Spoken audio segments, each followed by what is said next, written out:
Hi, we're back again. So I'm now going to show you how to make this little wool applique needle case. Now what I like about this, I've made this very, very organic. So what that means is I haven't made it so it's square all around the outside. I've let it go however it goes just to make it a little bit different, and I'll show you something that's very structured later on.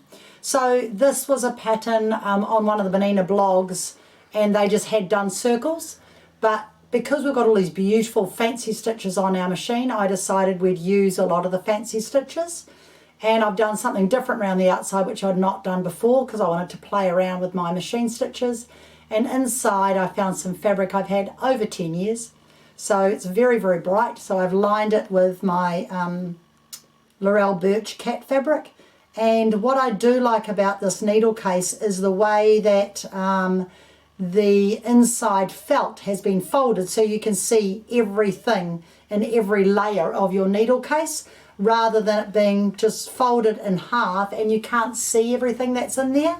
So I've got some pins in there and some needles in there, and these are fork pins, and a lot of the people that were at Bernina Club didn't know what they were for. They're actually when you are joining patchwork together and you've got two seams, when you put the fork through of the pin, it holds both sides. So when you stitch across your seam, your seams are held flat. So they're really good fork pins. They're very, very good. Not quite as easy to get hold of at the moment, but they will come back again. Everything's a little bit on a slow boat. It's probably in the Suez Canal actually. So that's what I'm going to show you today. I'm just going to whip over here and I'll be back in a second, because if I don't do it now I'll forget to show you. So this is what I mean by if I had made it very square and structured and put something firm in the middle of my needle case. If you want it really, really square, once you've done all your satin stitching, you can get that look.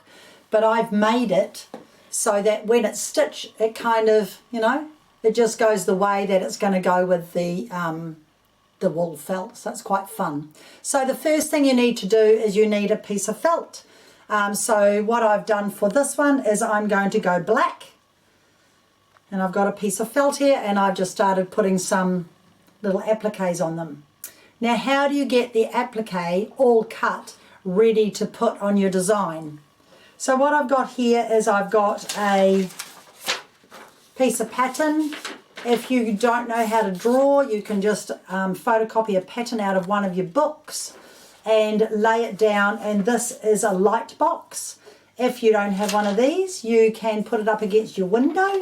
And then I'm going to lay this down. Now this product is actually freezer paper, and it's for wrapping things up to freeze, but this shiny side is actually able to be ironed on to the back of a fabric and cut around and used again and again and again. So we're going to lay this down and we're going to cut around, draw around our shapes, sorry, not cut around them. We're going to draw around some shapes. So if you can't draw a design, you can just do this, and I'll just do another one here to show you. Very, very simple. There we are. So I've now got a couple of shapes there. So I'll turn my light box off, maybe, and I will plug my iron in. As I was telling everyone in class, it's wonderful to have your iron here, but it's much better for your health to be able to stand up and walk to your iron, so you're not sitting in one place. And you shouldn't sit at one place longer than 30 minutes. You need to get up and stretch. So I'm now going to just cut some of that off. So I've now got my freezer paper with my design on it, and the shiny side is on this side, okay?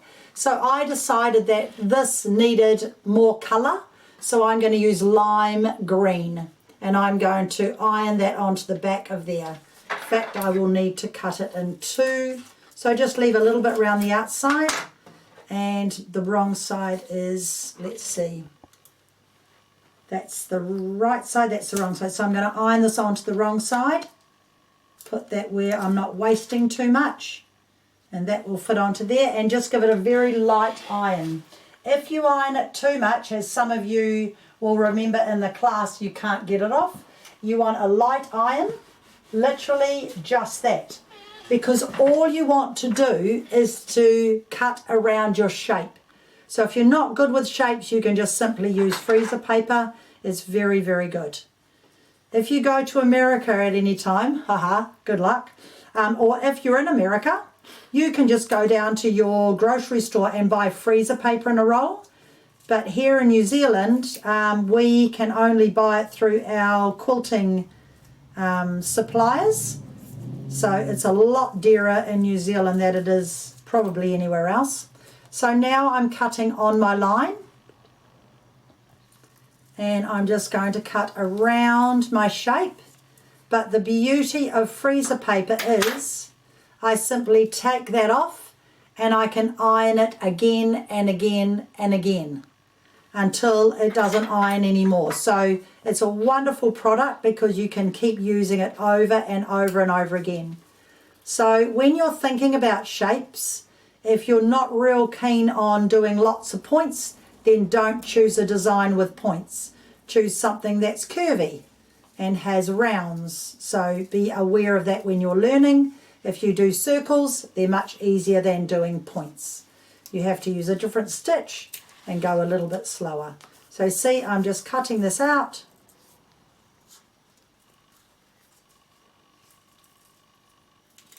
And then I'm just peeling off my freezer paper.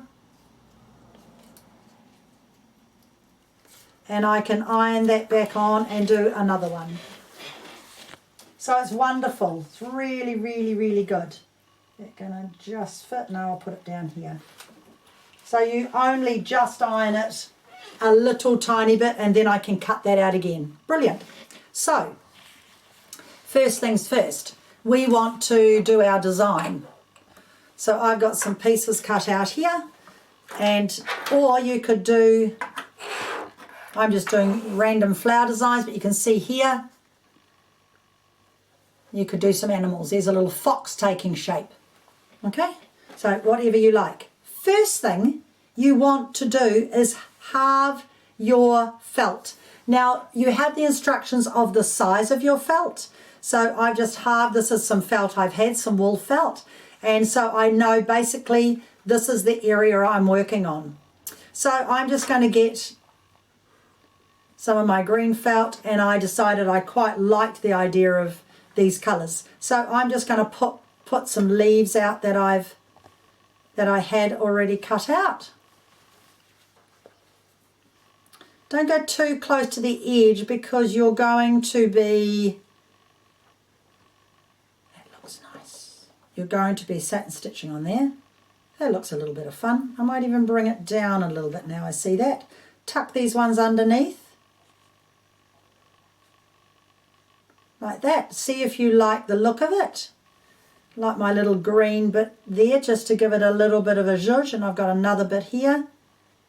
Oh, that might go down there. So now I might move it up a bit, you see? So you just decide what you like. Random but true, but I just needed a bit more than what it had. Does that want to go on top or underneath? I quite like that. So then you go, okay, you haven't put Vlisafix on the back, so how are you going to attach these so they don't move? Well, you have got a glue pen. So this just can wind up or down, and I am just going to put a bit of the glue pen underneath, and I'm going to pop that on my felt, and that will hold nicely. Then I'll take these off and I will put some on here. Wrong side, right side, wrong side. You can just tell the wrong side to the right side on the felts when you look at them. Kind of. And I'll pop that on there. And these glue pens are wonderful. This washes out, but it also won't come through and show the colour. That's actually the wrong side there. Okay, and doesn't matter where these go because they're going to have this on top. It really is quite hard to tell the right and wrong side. So I've decided that's going to go onto there. And then I quite like the look of this shape. And I'm actually going to pop it on, I don't know. Now, I'm deciding. I'm going to pop it under there like that. Cool. Right, now, one thing I did do, which you will look at and realise, on here, I have done some star designs and then my fabric is cut in a circle. I did not cut the circle first. I made the star designs and then I cut the circle out and put them on with glue and just stitched in the middle. The reason being, if you cut a small circle and you try and do the star design, it will just pull up all your felt. So what I would do in that instance is I would get a bit of felt and I would put a piece of tearaway behind it. A little piece of tearaway.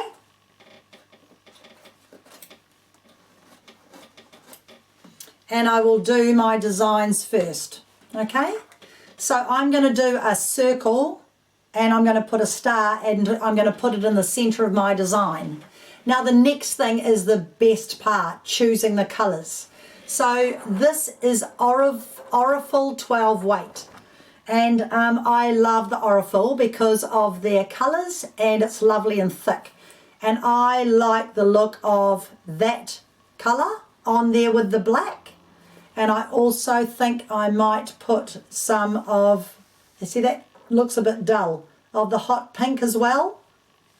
So I might do a hot pink flower and hot pink around those leaves. And I might put this around the centre. I think that looks good. And then I might put the orange on the outside of that. So you can play around with your colours and see what you like. So I'm going to do a hot pink flower on here. So I've just got white thread in the bobbin. Doesn't really matter what you've got. And I am going to choose an open toe number 20 foot. So some of you will have an open toe 20 that looks this size, and some of you with the 9mm machines will have an open toe 20 that looks this size. And all it means is we can do everything bigger. Okay? So I think the number is 711. Now on these machines you can also use your 0 to 9 function. So I'm going to go 0 to 9 and I'm going to go 711. Oh, yay, I remembered it. So that's really good. But can you see it's showing 5.5mm there? That's because I haven't got a foot on. So watch what happens when I put the foot on. Goes right out to 9mm. Now the stitch length is 7.9. I like to lengthen that out and make it a bit longer. So I'm going to go out to 8.5 and 9mm wide. I've got my tearaway behind here. I'm going to put on my Aurifil 12 weight thread and I am going to leave my top stitching 90 needle in as why I put it on. So I'm just going to put my thread onto here and come here. I could put it over there if I have any trouble with any threading. I could put it over there further, but I'm just going to try this first. So the first thing I do, my needle threader will still thread the lovely thick thread because I've got a big needle. And I'm going to put it on single pattern. So I'm pushing I for information and I'm going single pattern. Okay, do you want to see that again? I'm going to close out of there. I'm going to go back to my stitch, which is 711. And I'm going to put single pattern. I've now done 2. So I'm going to clear it. And look, it's taken it back to 7.9 and 9. Can you see that? Because I cleared it. I'm going to take my stitch length to 8.5. I'm going to go I for information and I'm going to go single pattern 1. Okay? Now I'm going to do one pattern. I'm going to come over here. Oh, I'm going to take it off, locking it off 9 times at the beginning because that did not like that at all. So do not have your lock off function on. So I'm just going to just whip in and take that off because we do not want that on. So now I've got to use my brains. What did I do? Pattern begin. And I'm going to settings. And I'm just going to take my knot off because I have asked it to knot 9 times at the beginning and we do not want it to do that on my flower. Okay, so I've now taken that off and I'm just going to make sure my thread is still okay. My thread is not okay. Now my thread is okay. Cool. So always check how your machine's set before you start because that could have ended up in a big mess. So now I'm still on single pattern. I've done pattern begin and now I can start doing my flower. And why am I still in my feed dogs are down.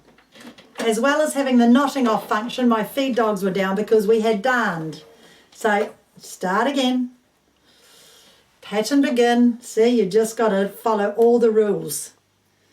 I'll go the other end because now I've munted that. Right, should we try that again? 3rd time lucky. Feed dogs are up. Should have noticed it was yellow. So now it's doing my stitch. And you can see it's doing a double stitch. It's going forwards, backwards, forwards, backwards.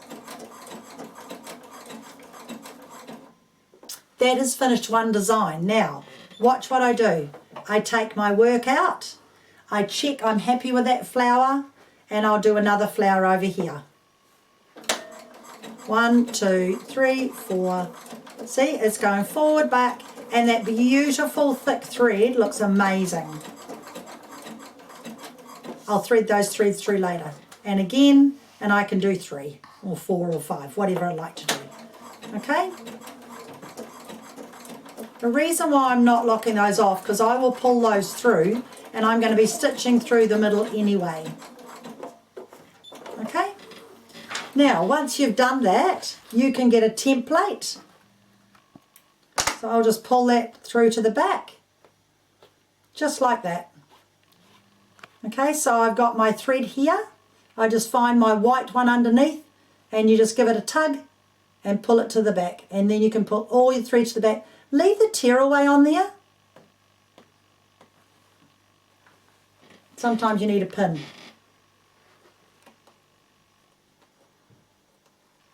Where's the thread? Pull the right one. Okay, pull it to the back. And what else have we got? We've got another one there. So just pull the thread and you'll see the bobbin thread comes up and you just give it a tug. So all your threads can be at the back. Unless you do that and you've got it joined. Don't do that. Okay, I'll just do this one and I'll cut this one out for you. So cut those in half. Forgot about that. Yep. And pull this one to the back. Here it is. Pin's handy for this. Can you see that? Now, so I'm going to use this star. So I want to cut a circle. So I'm just going to make a nice circle around that star. And I'm going to use this as the center of my green flower, randomly enough. Actually, this is big enough to stitch around. So there I have, problem when you start trimming, you get smaller and smaller and smaller and smaller. So I have got my star done. Okay, I'm not going to worry about tying those off because I'm going to glue those down. Now I'm going to take away some of that tear away, leaving it in my flower, but I'm just going to take some of that tear away off the edges so I can stitch around that flower. And I'll probably do that by darning it, freehand darning it. So now I'm going to put my glue on the back, because remember this is all ready to go. I'll just glue that down, so I'm not worried about pulling those through because it's never going to come off anyway. And I'm going to use that. Look how different it looks. You see? So it's quite fun. Or if I didn't want that there, I'm now looking at this. Oh, I like that in there. Sorry about that, leaf. I'll just freehand you. So look at that. Now I like that in there. So now what you do is you get your tearaway. Such a wonderful product. This is only $2 a metre and it's nice and firm, and you put this in behind your work. Now I've got hot pink thread on and I decided that I would like those around my orange and they'll look beautiful. So now you decide what stitches you want to do. There are so many stitches you can do. So I'm going to start with the basic one first, which is your blanket stitch, and use the triple blanket stitch. So you start here. So all of these ones will be done first because they're underneath and you've layered your applique on top. So this stitch width is 3.5 and 3.5. I think I'll leave it at that. And I want to stop with needle down. So I'm going to start sewing. Remember to have a tail that you can pull through later to tie off. And I'm going to start stitching here. And what it's going to do is a triple blanket stitch.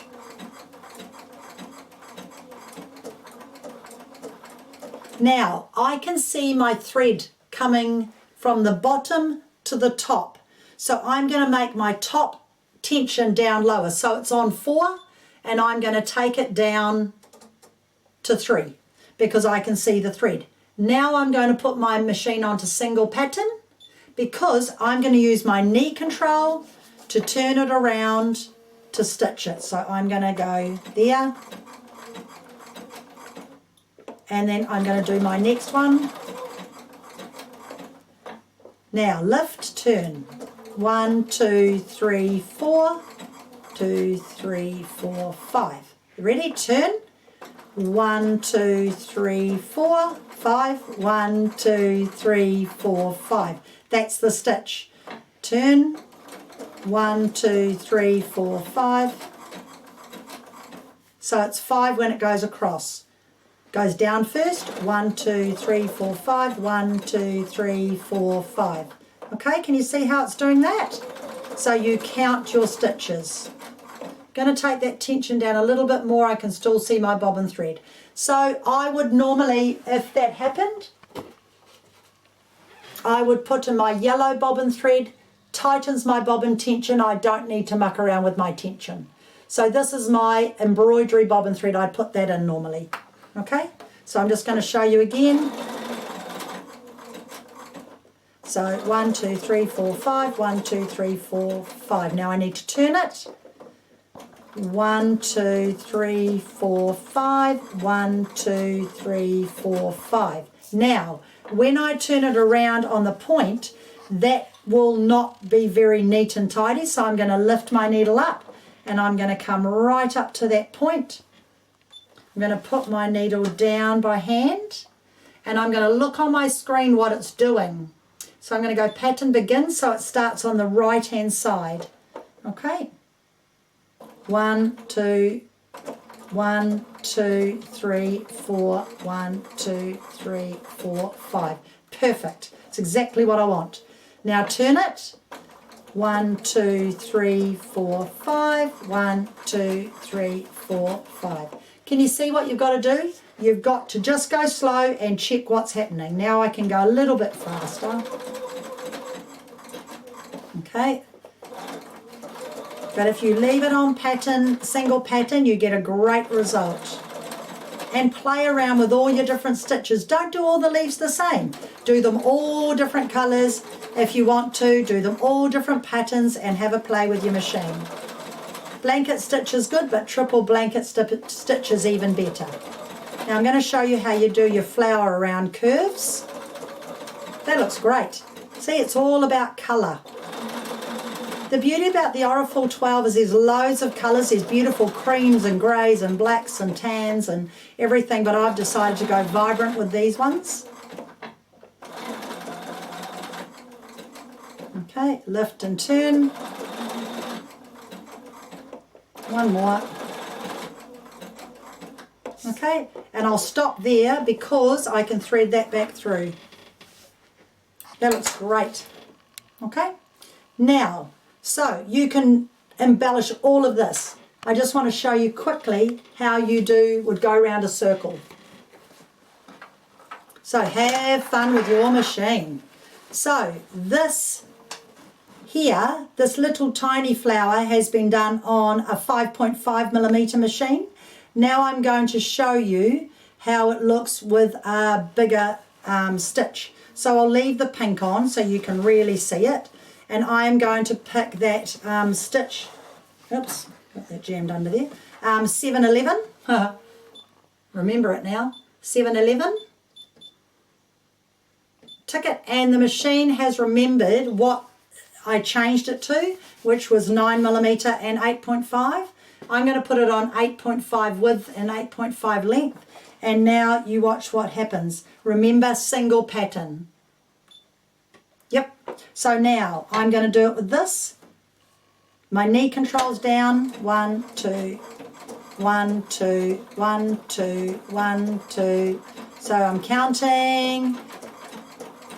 1, 2, 1. Now, knee control, complete turn so that you're working straight every time. If you don't have a knee control, you'd lift the back up and turn it.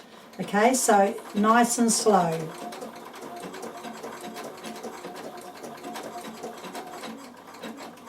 Turn.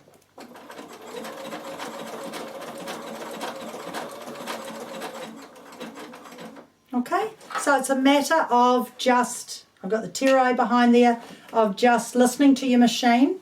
Where am I getting caught on here? And making sure you do one stitch at a time, one design at a time. Don't try and just think, oh, I can just go around that in a circle. You can't. You'll never get it perfect. Okay, lift and turn. All right, so that is how you do your designs. And you can see the difference in, if I take that out, in the smaller ones and the bigger ones. Totally different look, but every machine can sew this beautiful thick thread. So 90 top stitching needle and ordinary weight thread in the bobbin and thicker thread on top. So when you come back, I'm going to show you how you join them all together.